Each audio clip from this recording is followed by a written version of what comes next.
Hi, everyone. We'll go ahead and get started here. Um,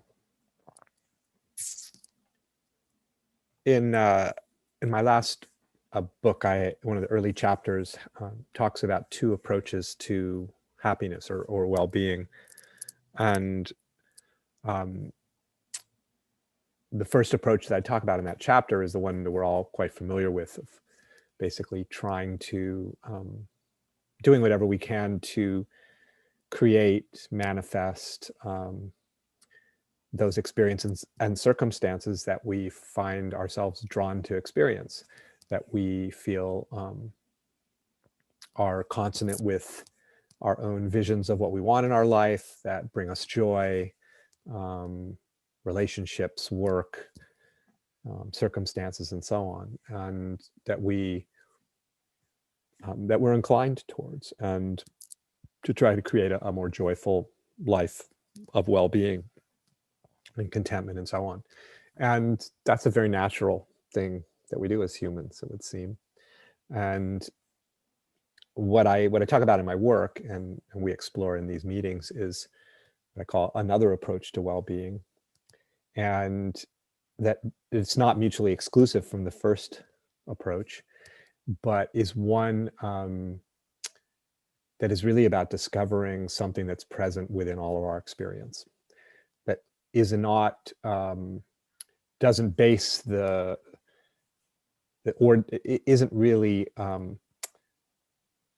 it's not coming from a place of a kind of a hierarchy of experience, but coming to recognize something that's pervades all of our experience. And that's, needless to say, a very different approach to well-being. And there's a little piece that I wrote that kind of speaks to this that I wanted to read to you as we get started.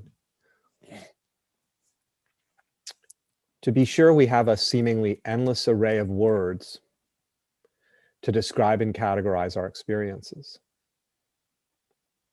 But ask yourself, do any of these words really tell us what the myriad things that we encounter in life are actually composed of? When we use terms like fear or joy, consciousness or self, what exactly are we referring to? We could say that states like fear or joy are made of particular constellations or patterns of feelings, sensations, and thoughts. But this begs the question, what in turn are those things we call feelings, sensations, and thoughts actually composed of? The most powerful way I've found to investigate such questions is to explore in a lighthearted and curious way what I sometimes call the texture or the felt sense of experience. As we feel into the nature of any momentary state, what becomes apparent is the inadequacy of all our descriptive labels, the failure of our conceptual and linguistic maps to convey the unthinkably vast, subtle, nuanced territory of experience itself. Through this inquiry into the nature of moment-to-moment experience, what's revealed is that every experience, including those we consider to be negative and in need of fixing, is a vast, indescribable field of open-ended, cloud-like energy and intelligence.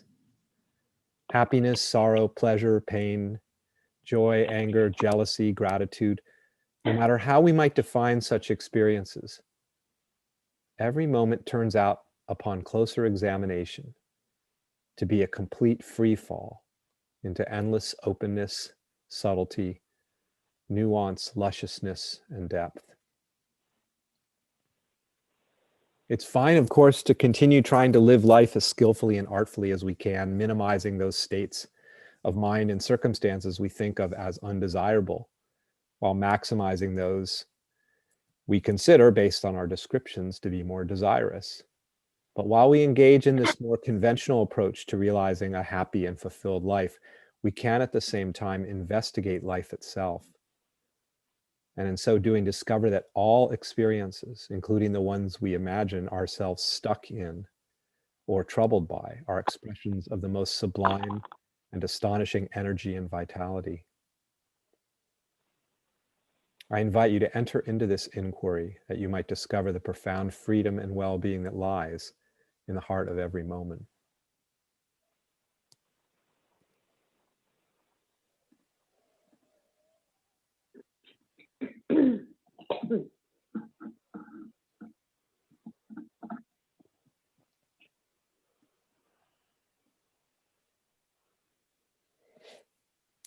But just as we sit here right now,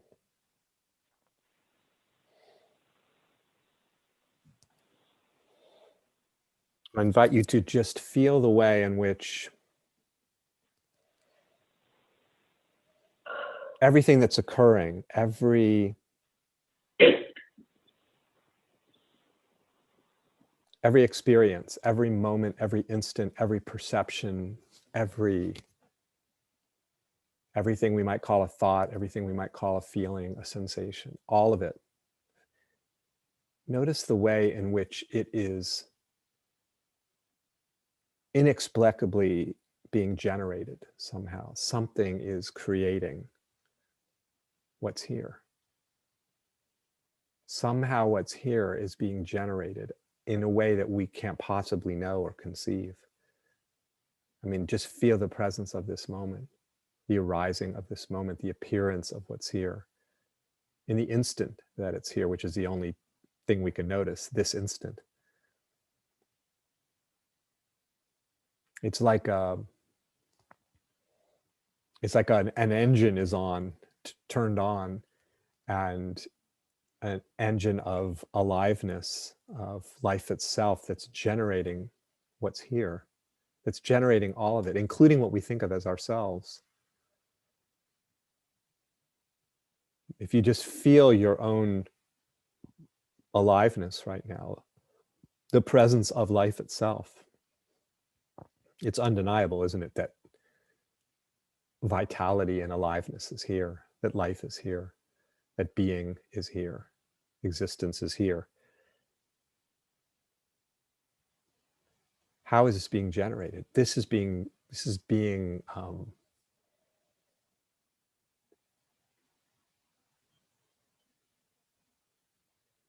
we could say created.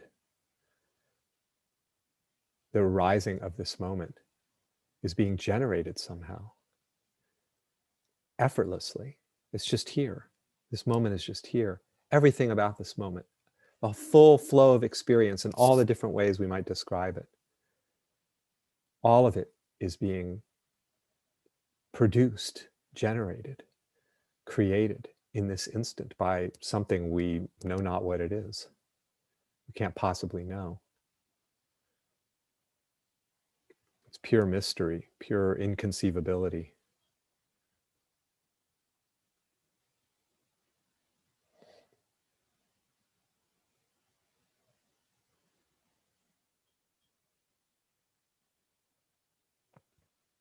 What is at the basis of all of this? All these different ways we describe experience and then tend to try to arrange our lives in that first approach to well-being, the way we are labeling and describing all this that's appearing, trying to arrange it in such a way to be okay. Let's just feel the basis of it, the vitality of this moment, the presence of it, the aliveness of it, all of it, no matter how it's being described.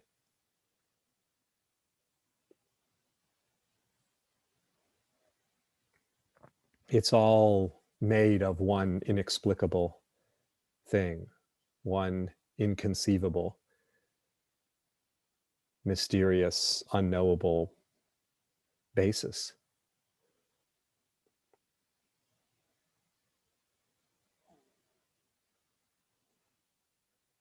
Feel that.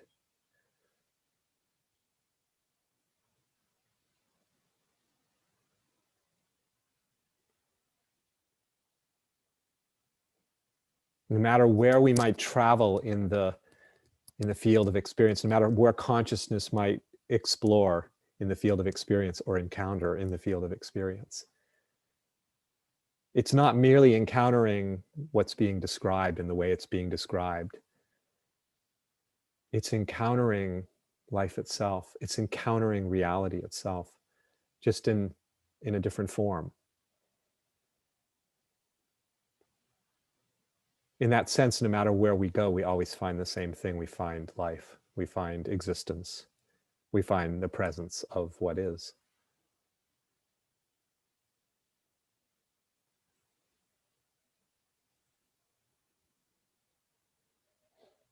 The suchness of things, as they say in Buddhism. The fact that it is, the fact that experiences are.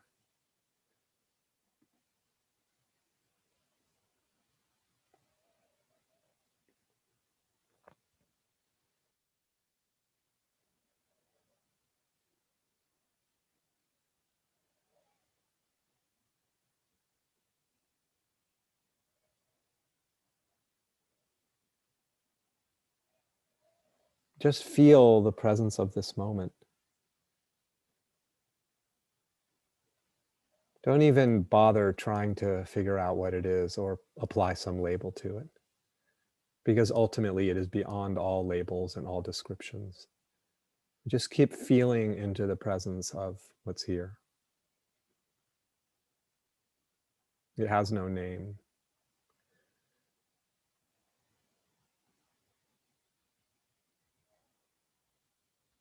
There is no box that can contain it. It's endlessly rich. Rich beyond measure, literally, in the sense of not being able to measure it, because it's immeasurable, it's fathomless.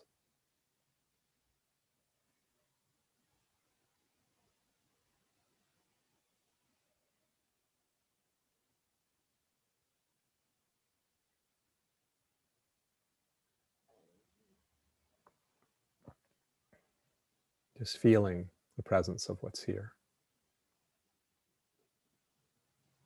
There's no story in the feeling of what's here.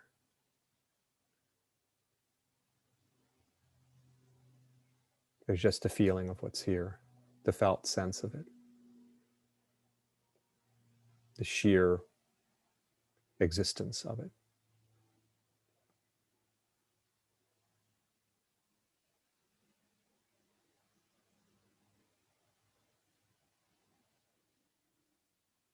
It doesn't reality doesn't reject any of the stories or interpretations. It just can't be captured by them. So there doesn't need to be any struggle with the interpretations. In fact, all the interpretations are none other than the shining forth of this indescribable reality. But the reality itself can't be captured.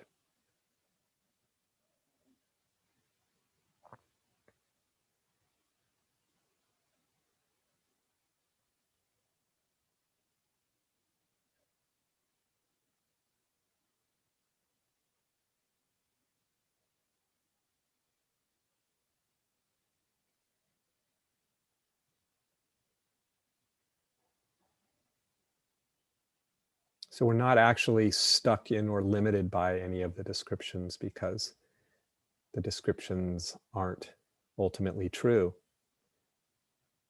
They may suggest something or imply something about the flavor of the moment, but they don't fully capture it.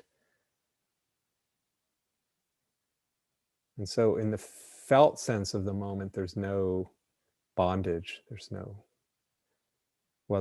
freedom either. There's just what is, beyond all the labels, all the definitions, all the descriptions.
You know, in those two approaches to well-being that I was talking about, in that first approach, it's really all based on how we're describing things. We describe that as positive and a source of well-being, and that state or circumstance as somehow not positive or lacking in well-being. It's all based on descriptions.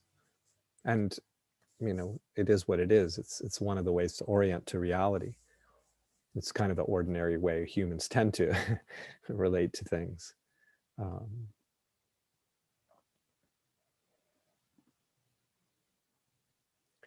But it's interesting if you look at what we're seeking as humans, what we tend to seek out as humans, again, whether it's in a spiritual context, if you will, or just an ordinary human context.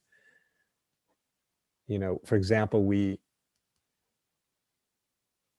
I remember hearing Bill Moyers was interviewing the mythologist Joseph Campbell about, you know, well, what is it that human beings are seeking, and is it meaning and sense of purpose? And Joseph Campbell said, no, I don't think so. I think what humans are ultimately seeking is a sense of being alive. And I remember thinking about how funny that is, and I think it's true to some degree. Like, we want to feel a sense of aliveness. But if we look at reality itself, and this is what's so amazing, is that the things we're seeking are actually already here as reality itself. Look at the reality of this moment. It is absolute aliveness, isn't it? Nothing but aliveness. Everything is aliveness. So that's a funny thing, like that we're seeking something that is already the case. Aliveness is already the case. Here it is. Everything is alive. So aliveness is not lacking. It's only an interpretation that leads us to believe that it's somehow not here, and then we go looking for aliveness. But aliveness is obviously here, staring us in the face, appearing as everything. Or take another thing that we seek as humans, a sense of more openness, right? Being more open. We feel closed, we want to be more open. So we search experiences of feeling greater openness, openness of heart, openness of mind, openness of the body, right? But life itself, again, reality itself is already that way. There are absolutely no borders or boundaries to life anywhere to be found. There's pure openness. Feel the way that is so. Even what we might call a feeling or a sense of being bound in something, or stuck or limited by something, the sense of that has no edge to it. The sensation of that has no edges to it. It is pure openness. So openness in that sense is all that exists. Yet we imagine, again, based on our descriptions, that it's somehow absent, then we go looking for it. But meanwhile, again, reality is showing us constantly, if we look, that openness is the nature of things, pure openness, open-ended, edgeless, boundless, boundaryless experiencing right here.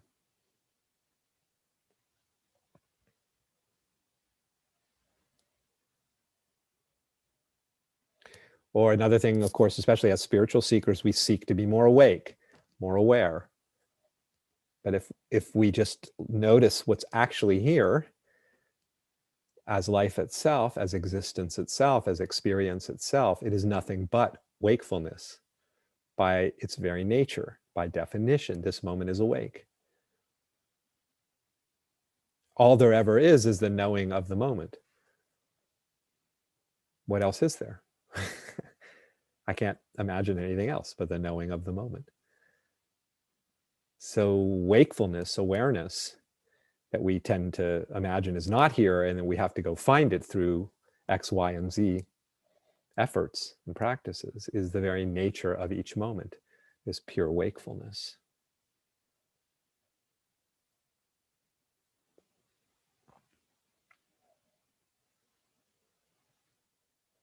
Or another thing we, of course, seek as humans is a sense of peace and ease, and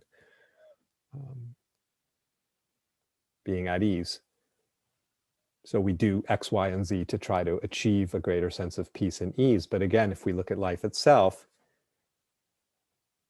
there's a single life here, as I was saying in that little inquiry, that's appearing as all things, that's shining forth as all things, that's unfolding as all moments, one single reality. And from the perspective of that itself, of life itself, this singular life that is all things, it's completely at peace because there's not two things. There's not one thing in conflict with another, not one wave of experience pushing against another or pulling on another. There's not really a wave of a person seeking some other wave of experience in order to be okay. There's just a single ocean of life, completely at peace, completely at ease. That's actually the nature of what's here.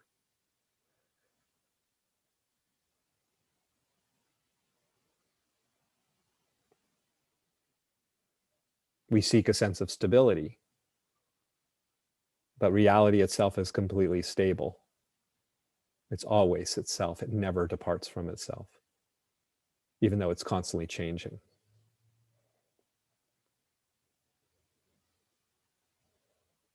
It's always being itself, purely stable in that sense, always grounded in its own nature because there isn't anything else for it to be grounded in. There's only this, and this is always this. That's pure stability. So we can't find stability by, not real enduring stability, by finding circumstances and experiences that we define as or equate with stability, because those will be taken away, because everything is taken away in every instant. Things are not stable in the realm of the ever-changing nature of experience and circumstances.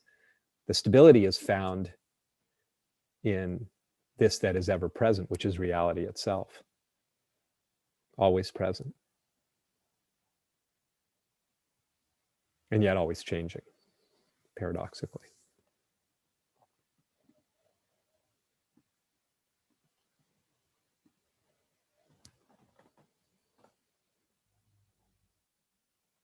It is a wonderful question, and like many of the questions that I pose, it doesn't really have an answer.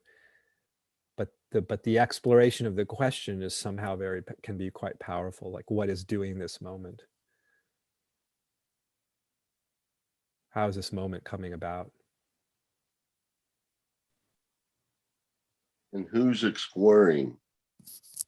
Yeah, who's exploring it, and how is it being explored, and what is exploration, and what is doing all of that? I mean, we can, spiritual teachings will often, particularly of the kind of non-dual variety, we'll talk about, well, seeking is the problem, and we have to drop the search and discover that what you're looking for is already here. And I was sort of suggesting that a little bit earlier. But what is seeking, and who is doing that, and what is the engine generating that? It's like there's no answer to those questions.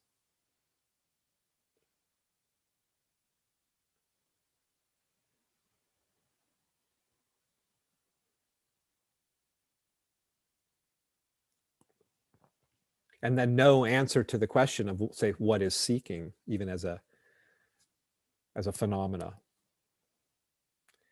is its own kind of radical freedom, because it's just this, like I said, it's just this endless richness. It's measureless, as I was saying, because you can't pin it down, but it's not nothing. Even though you can't find it and pin it down, it shows up, I would say, from my experience, as unending richness. This is unendingly rich. And from that perspective of its unending richness, even the ones that we typically define as challenging, those moments, are unendingly rich. That can awaken in us, how can I say it, like a capacity to enjoy reality that much more, all of it, because of its endless richness and lusciousness. I mean, this moment is just drenched with so much. There's so much that's here. There's so much going on experientially.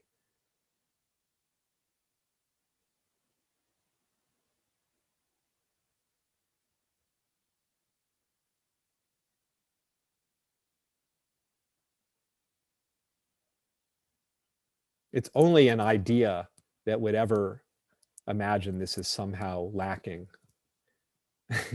in anything. It's just shockingly full, explosively full of all that it's full of, all the richness of quality and flavor and texture and all the senses, the whole realm of thought. I mean, we thought is just another rich field of miraculous energy. Thinking itself is as miraculous as anything. It's not the demon we have to overcome. It's just another one of life's miraculous displays.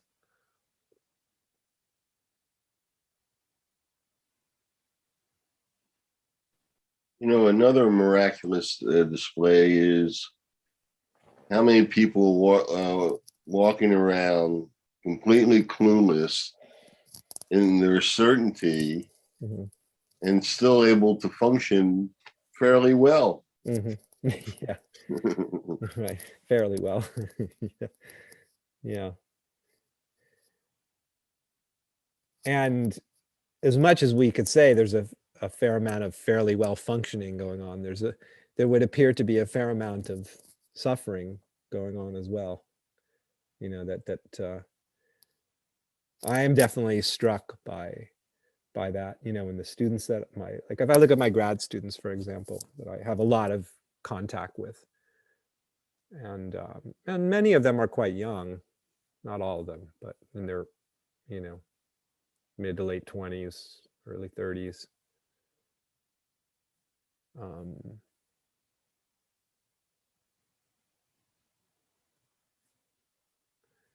you know the the the ways that we tend to describe things can create and generate an enormous amount of suffering for people because we imagine that we're lacking, that there's something wrong about us, something wrong about our experience. That's all based on our definitions, and that can be experienced in quite difficult ways for people. Um, yeah, and then people feel like they somehow need to control things and control their experience, and that of course is a fool's errand because good luck trying to control experience. It doesn't work very well. um,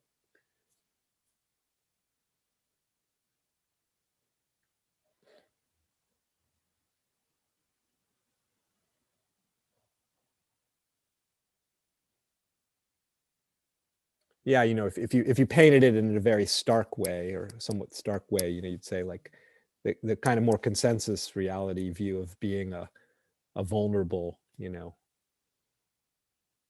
self in this potentially very dangerous world with all sorts of threats, um, and then you have to somehow defend yourself against those and protect yourself from those, and including like what people think of you, and that can be experienced in a pretty oppressive way. And you contrast that with the discovery of your infinite transcendental radiant nature, which is really what we are fundamentally, inseparable from the whole of reality in all its transcendental, inexplicable beauty and power and intelligence. That's a really different that brings with it a different felt sense, doesn't it? Where there's already just complete fullness, unimaginable meaningfulness and richness, and that's really our natural state.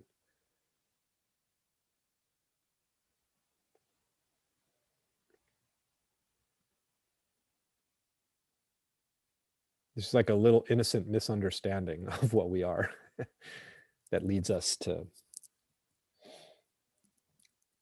experience life sometimes in difficult, challenging ways.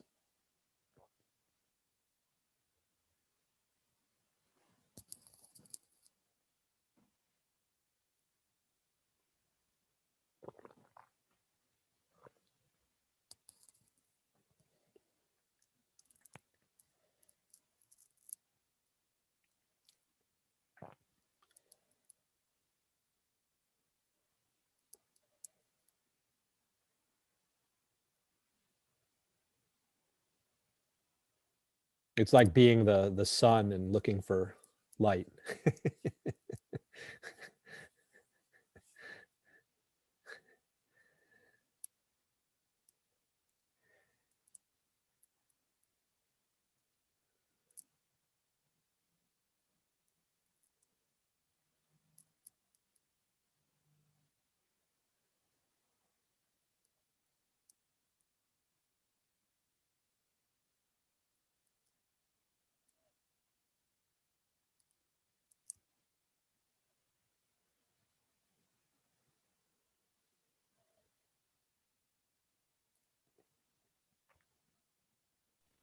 You know, it reminds me of movies where there's a misunderstanding that drives the whole plot.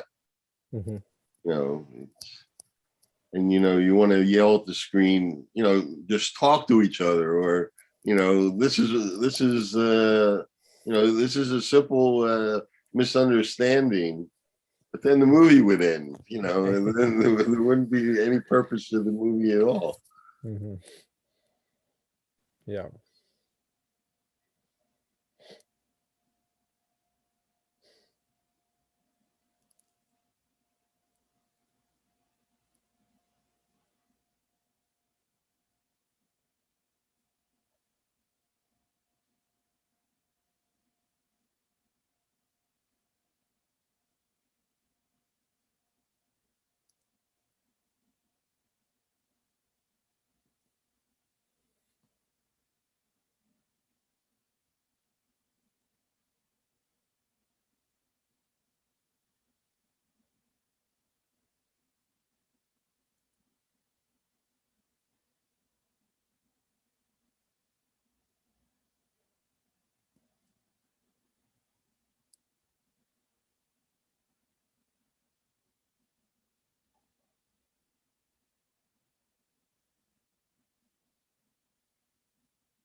You know, it never ceases to amaze me how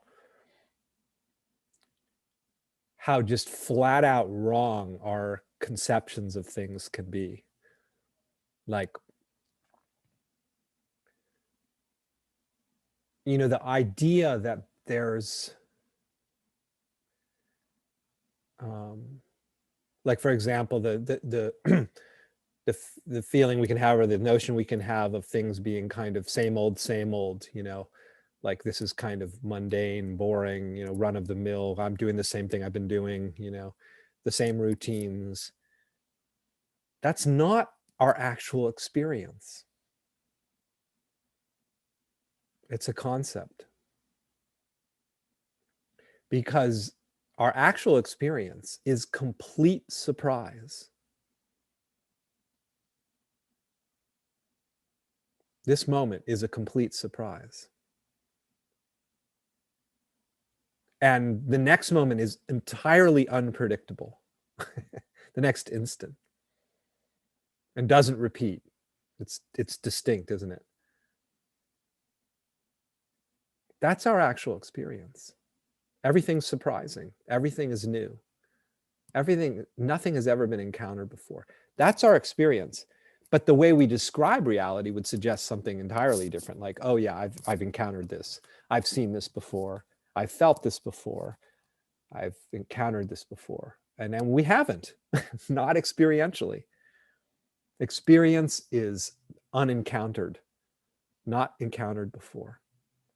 Feel the way that that is so. You may have sat on, I mean, I've been on Zoom a lot the last year, as many of us have, right? So I could say, well, I'm on Zoom again. In a sense of like, oh, it's familiar. So I do this kind of averaging, like, oh yeah, on average, it's more or less like the same thing I've encountered before that I call being on Zoom. But let me feel the experience that I'm labeling as being on Zoom. Let me actually look at what's here. Like right now in this instant, what's here. And it's like, without referring to the past, what's here right now? There's no words for it. I could call it being on Zoom, but that's just like bullshit. I mean, what is it really? It's in pure mystery, pure surprise, pure unpredictability.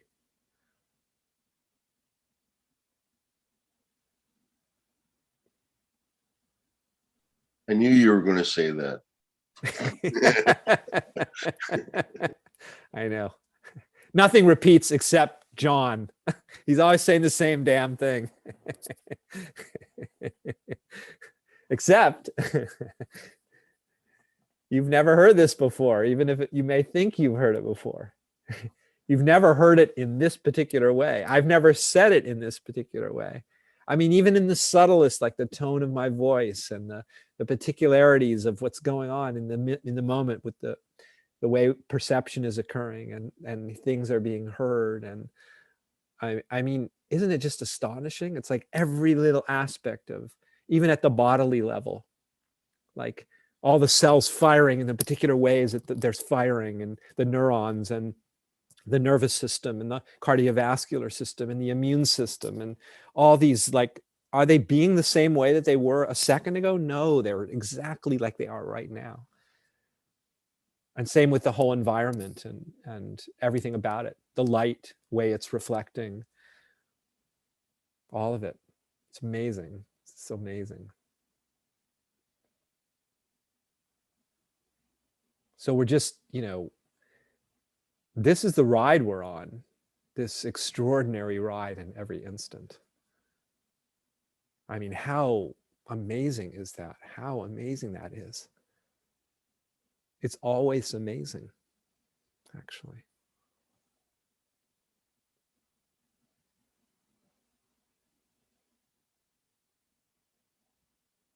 And noticing that, noticing the amazing nature of it, the ever fresh, ever new nature of it, it seems, from my vantage, that the noticing of that enables us to sort of take advantage of that principle in a sense, enjoy that principle of that. Like I don't know if you notice that, but the pointing out of the fact that this is fresh and ever new, it's like now there's this greater sense of enjoying the fact of that, in a sense, the pleasure of that, the awe, the awesome nature of that, just by seeing that here it is. Here it is.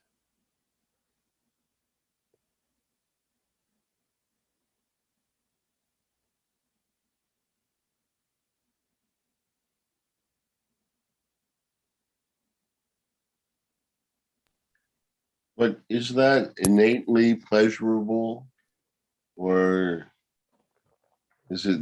Well, it's indefinable actually, but Yeah. it can be mixed with other things. My sense is that, there's,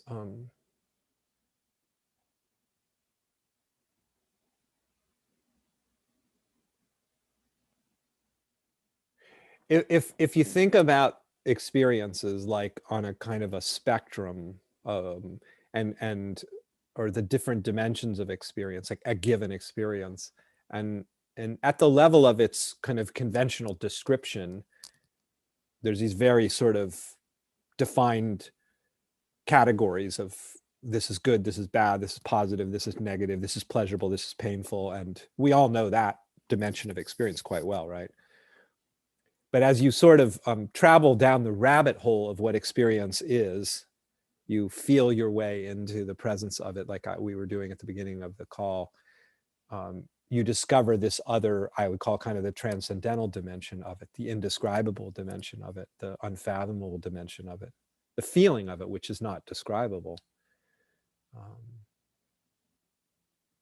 And and my sense of that dimension of experience is intrinsically um, pleasurable and enjoyable in a way, but not.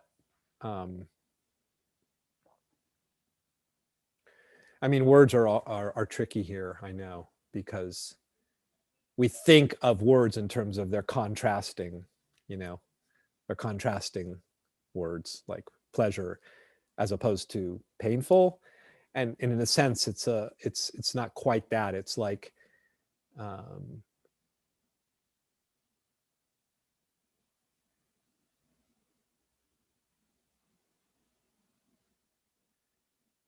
it's very hard to describe, but it's like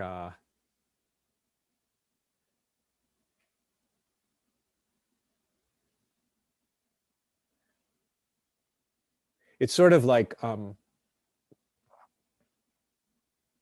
and this maybe not be a good metaphor, but when you know that you're dreaming, in other words, you're not totally lost in the dream and imagining all those things are actually happening as you think they're happening in the dream, like you're being chased by the monster. And that doesn't feel good when you think it's a monster chasing you, right? That's scary. But when you recognize that the dreamlike nature of the dream, that it's made of something inexplicable, then there's the potential to enjoy the dream, even when it's something like, oh, well, I'm being chased by, well, what's that like? What's it like to be chased by a tiger or a monster in the dream? And it's not, it's like all metaphors, it has a lot of problems, but in terms of life and its dreamlike nature, not in the sense of being unreal, but just in the sense of not being exactly what we imagine it to be, but being somehow much more mysterious and inexplicable and indefinable. And that somehow the myriad waves and phenomena, when they're recognized, the mirage-like nature of them, the dream-like nature of them is recognized, the insubstantial nature of even their seeming substantiality, there's this capacity to enjoy the dream that much more, to enjoy the ride even when it's a bumpy one. Bumpy in the conventional descriptive sense of bumpy. Because what's bumpy and difficult is at its basis can't be said. And yet somehow that it can't be said brings forth a kind of enjoyment of the full range of the human experience, if that makes sense.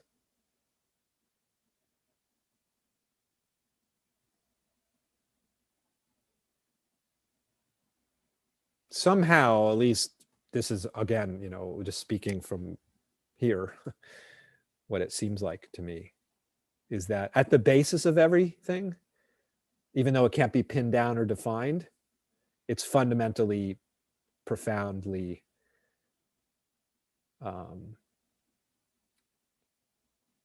it's good, beyond good, beyond good, but not in a conventional good versus bad sense, but in a transcendental sense, where it doesn't have an opposite, where its very nature is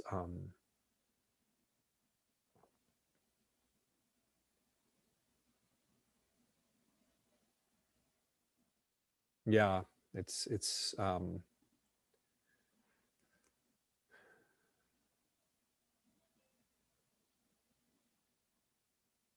and it can sound like utter bullshit but there's an opportunity when we're experiencing states that we typically associate with absolutely a lack of being positive.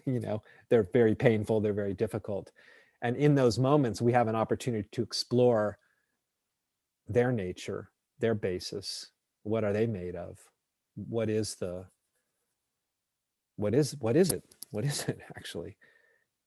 And it's a pattern of something, a patterning of life energy, we could say. Take some difficult state like grief. It's a patterning of some life energy. But what is it actually? And that answer to that question reveals a dimension of it that's it just simply is.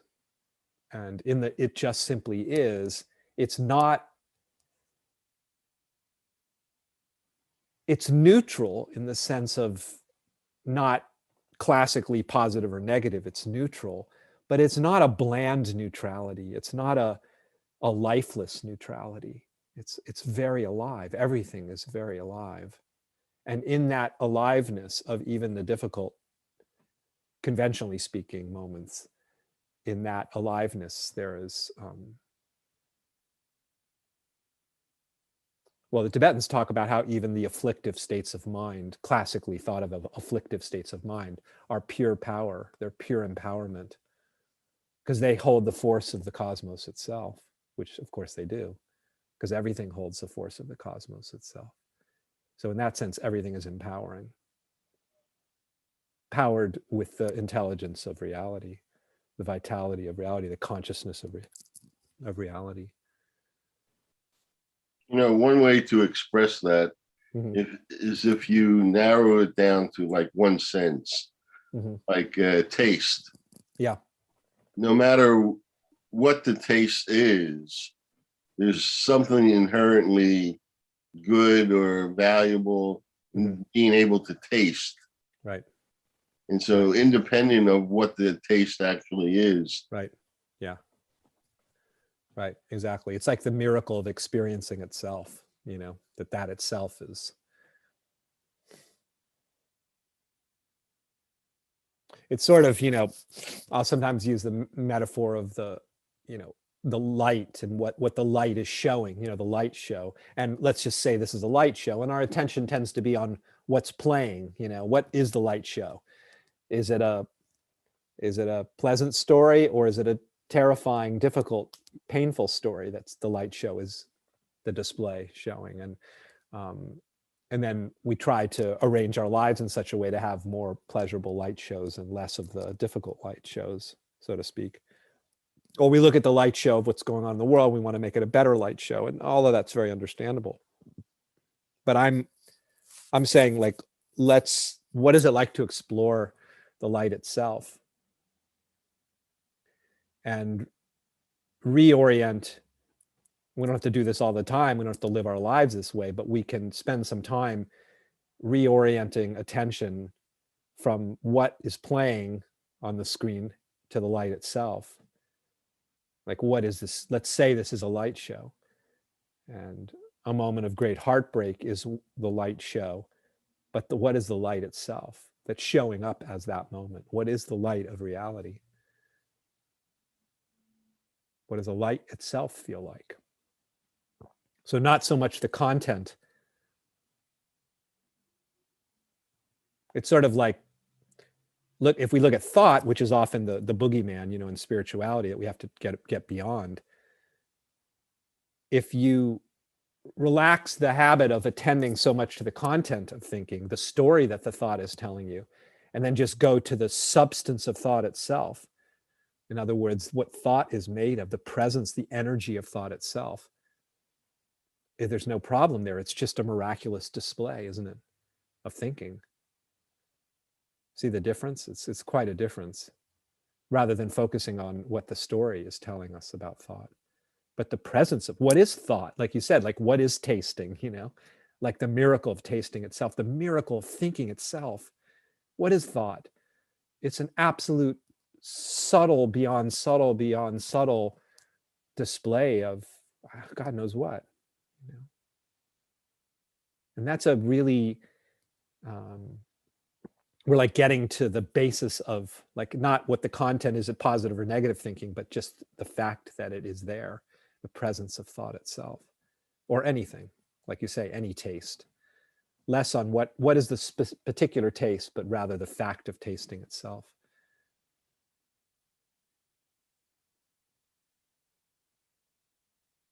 And that again gets us sort of in contact with what's really most fundamental about all of this.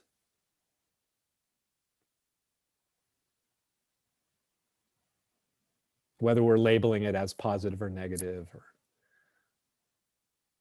what is it?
I think part of the add to our earlier conversation about the enjoyment, finding that transcendental enjoyment or joy within all that's appearing is, I think, an aspect of that comes out of what we're also discovering when we touch that the basis of things that's not definable, is that we discover something about all experience that's free of being a problem.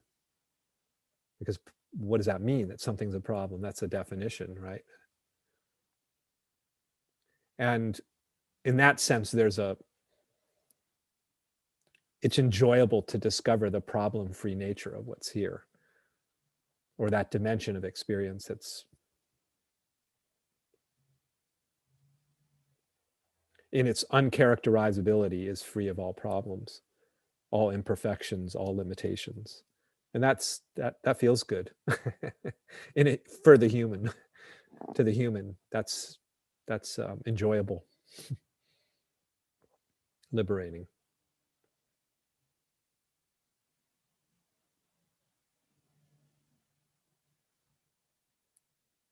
And it's absolutely not a concept. It's not a philosophy. It's not a philosophy that everything is perfect and without limitation. That can be felt in this moment, that this is beyond limit. Where's the limitation right now in experience? It has no definition or limit to it. It has no boundary to it. That's just a reality of experience.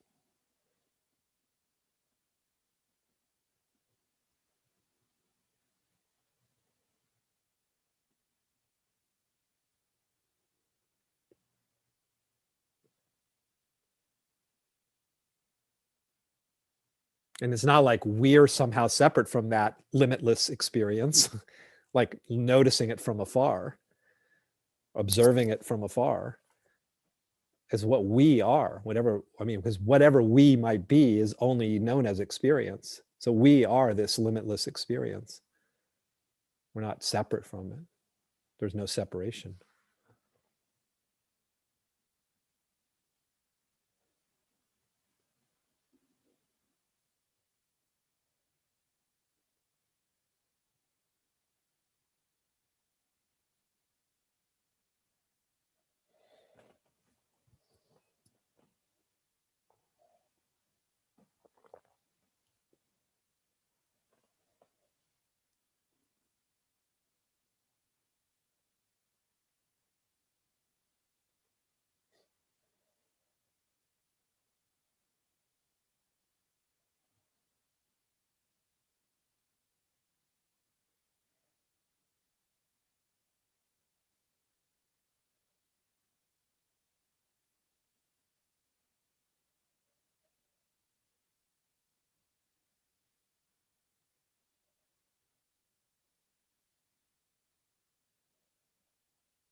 When you're stuck in the imaginary limitation, Mm-hmm. um,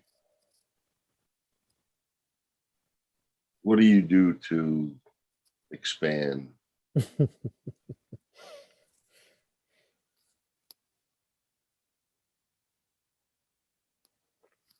Well, there's always, in a sense, there's always the same opportunity, in any moment to orient to the way we're describing experience, which is one way to orient to it, which is how did you describe it? You're stuck in something, you're some sense of limitation, right? Um, and then you have an opportunity, if the opportunity feels like it arises to you, to explore the nature of your experience and discover that that definition doesn't hold up under scrutiny. You take us the sense of being stuck in something, being confined in something, as an experience. That's an experience that then gets described in that way, right? And then we would understandably feel like, well, that doesn't feel that good. I want to free myself from that somehow. So oftentimes, in the spiritual traditions, I'm going to go to another part of my experience that's not that, like in the classic awareness sort of based teachings, that's the story. And I'm going to go back to the witness of that, the awareness of that, which is free of all that story. And that can be, a strategy that can bring a certain sense of relief. But for me, it creates a false dichotomy that doesn't really hold up under scrutiny either. Because whatever we might call awareness or noticing is inseparable from what's being noticed ultimately. You can't really tease them apart. They're a singularity. So there's another approach, which is to explore that feeling of being stuck or limited or confined in some story, drama, or whatever, and feel the wave of that. Enter into, I mean, you already are entered into, but just notice the presence of it. Um, and explore its nature experientially. What is it? What is it experientially? And for me, I often describe it as just feeling what's there, not in an emotional sense, but in a felt sense, like you would feel, the texture of, something you're touching. You feel the texture of the wood or the cotton that you're or the blank, whatever you're touching, you feel the texture of it experientially. So you feel the texture of stuck. What is it actually? And that exploration will reveal its unstuck nature, its fundamentally absolute, boundless, fathomless nature, and reveal that there is no being stuck, actually. It just seems like there is. There's no bondage. It just seems like there is based on how we're describing the moment. But this moment is free. It transcends any of its descriptions, so there is no bondage. But if you can explore it, you're already unstuck. In other words, well, yeah, I mean, potentially you could discover your unstuck nature through exploring it, yes. But you mean that even that you have an inclination to explore it is the step right, in the direction towards unsticking yourself. right. Absolutely. And sometimes it may just feel like you're just forget it, there's no chance of extricating yourself from the seeming bondage that you're caught up in. And sometimes that can be the case where it's just like, screw it. It's like there's nothing, that seems like nothing can happen, nothing, you're a goner, you're just off to the races of the narrative and the drama. And um, um, maybe that's true sometimes. Maybe it just feels like you bump up against the seeming limits of your own capacities in that moment um, to orient to it in a different way. That's not merely the description. And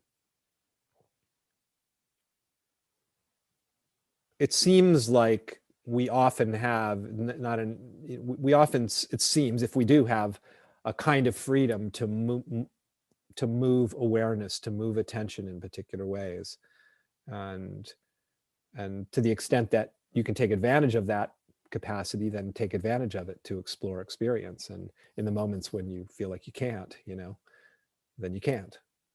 And um, it's kind of like, I'm not going to tell somebody, get up and walk if they're finding that they can't get up and walk because they don't have the strength to do it, in that moment. So then you are where you are in that moment. I think even in those moments, there can be the possibility for discovering a freedom by relaxing the struggle. Like if one feels that they're totally bound up in some narrative and description and all the drama that ensues from that, and there's just no effort in that moment to make it other than it is, even that little thing is not such a little turning of orientation, reorienting. Is it really a problem? Like, if you're experiencing bondage and there's no effort to escape from it, is it really bondage anymore? That's another possibility in those moments when it feels like I can't do any inquiry right now around what's going on here. It just is what it is. This is just, and sometimes that can, a simple, thing is, this is just how reality is appearing right now. Like, I feel like shit. That's how reality is appearing right now. Unfortunately, the bondage includes the resistance to the bondage. Yes. Yeah. And then, okay, so this thing called resistance is occurring, right? And it's like, okay, well, that's how God's showing up right now. Which is true, actually. I mean, that's the flavor in that moment. Flavor of resistance. So what? That's a funny thing about discomfort. It's like when there's not an effort to try to extricate ourselves from discomfort, it's really amazing how transformative that can be of the discomfort. I remember one teacher one time saying, I can't remember who it was, something like, when we learn how to suffer, it's like, is it really still suffering? It's like when there's no resistance to it. Or if there is resistance, there's no resistance to the resistance. It just is what it is. in that moment.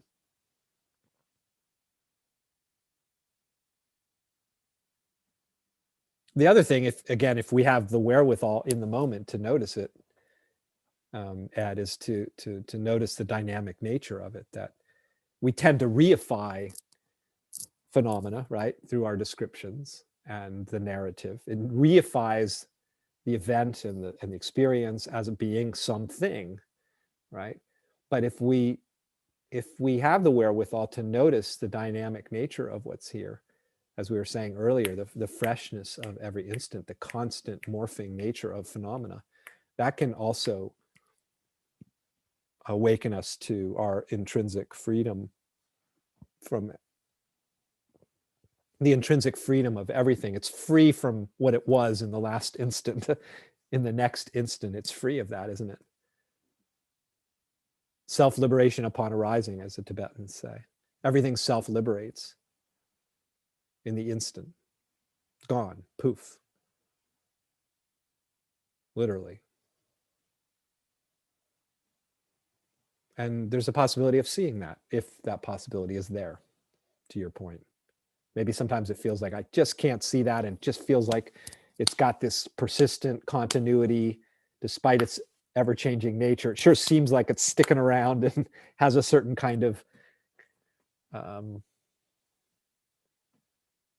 thingness to it that just won't seem to go away. But again, if we come back to our experience will keep showing us that it's not holding still, that it's not stable. And in the instability of what's here, there's just the freedom from what was, because what was isn't here anymore. There's no history, freedom from history, literally.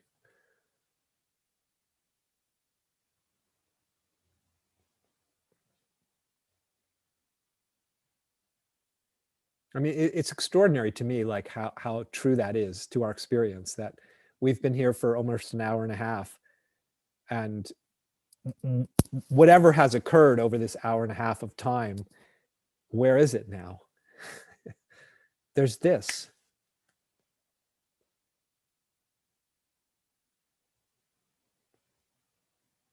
Where is the past, so-called? Maybe there's echoes from our histories, we might say, but the echoes are fresh too. They're always changing. They're not static.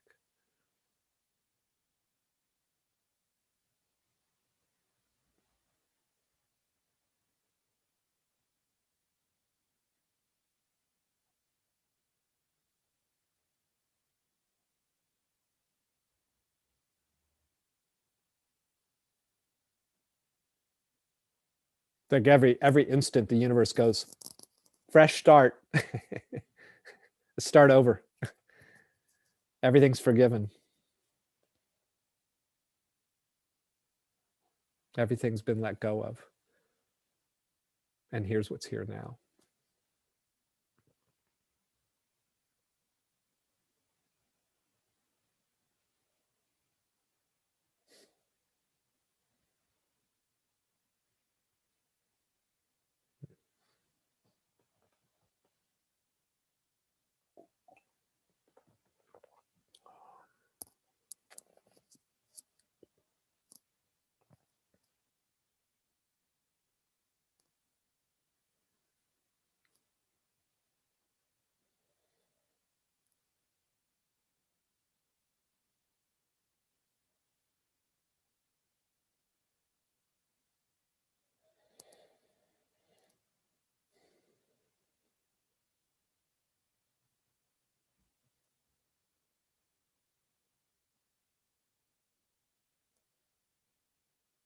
Yeah, I feel inspired to leave us with a little brief piece of music, if that's okay. I'm just going to go grab my guitar.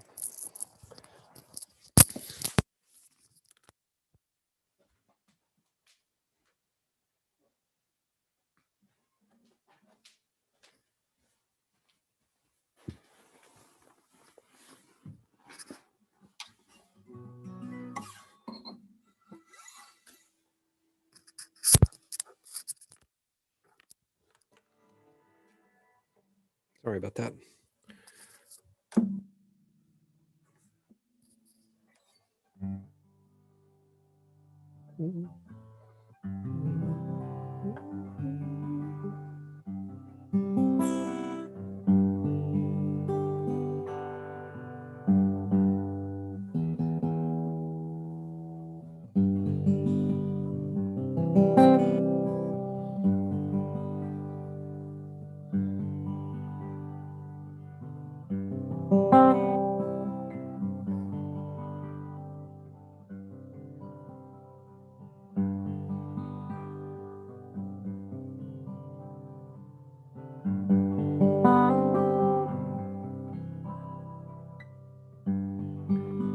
Here we are, feeling everything. This unfathomable mystery, shining forth is all I see. Here we are, here we are.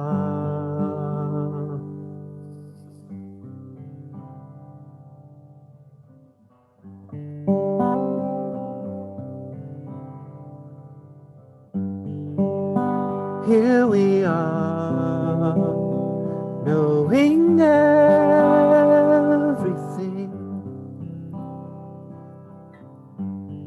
It's the miracle of life itself, revealing endless wealth. Here we are, here we are.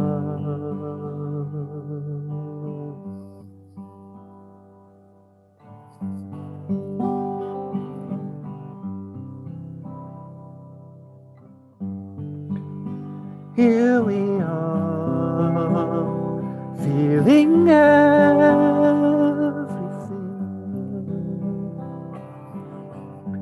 This unfathomable mystery, shining forth is all I see. Here we are, here we are.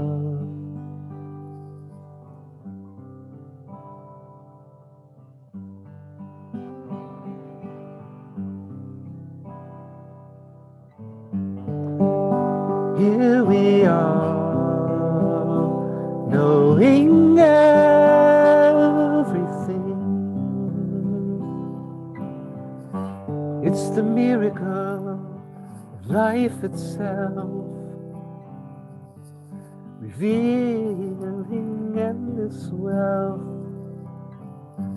It's the miracle of life itself, revealing endless wealth, revealing endless wealth, revealing endless wealth.